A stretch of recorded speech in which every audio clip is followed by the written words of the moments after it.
Bonjour les enfants, bonjour à tous. Nous sommes ce matin le mercredi de la parashat Chukat et Balak. Aujourd'hui, nous allons voir une partie de la parasha très intéressante.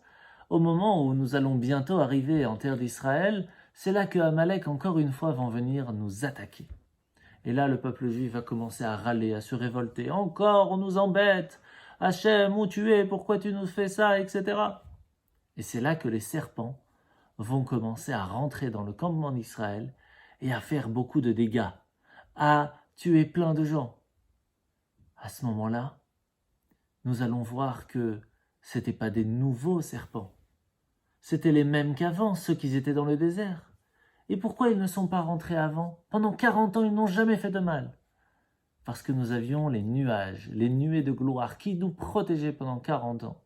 Et lorsque ils ont commencé à se révolter contre Dieu, les serpents ont pu rentrer. Alors pour comprendre un petit peu cela, je vais vous raconter l'histoire du prophète Daniel qui a vécu au temps de Dariavesh. Dariavesh, c'est en français Darius, qui était le roi de Médie ou de Madaï, et qui avait avec lui 120 ministres pour le servir, dont 3 qui étaient au-dessus de tous les 120, qui étaient vraiment les plus intelligents, entre autres Daniel, qui était un prophète juif.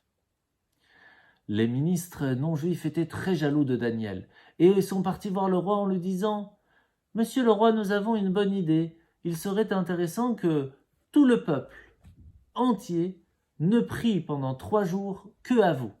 Et que si nous trouvons quelqu'un qui prie à quelqu'un d'autre ou qui se prosterne devant quelqu'un d'autre, il serait jeté dans la fosse aux lions. » Et c'est ainsi qu'il va signer ce décret.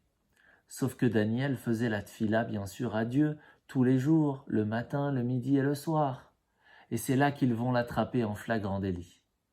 À ce moment-là, le roi était obligé de jeter Daniel, qui était son ministre préféré, dans la fosse aux lions.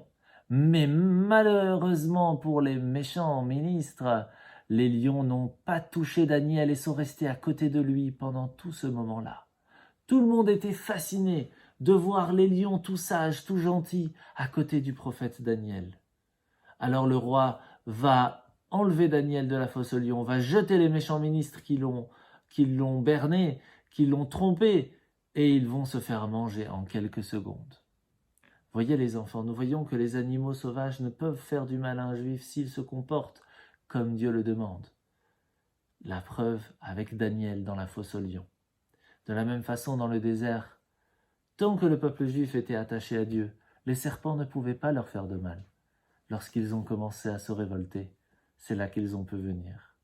En fin de compte, une seule solution. Regardons au ciel, demandons à Hachem qui nous protège, et tout ira bien. Bonne journée.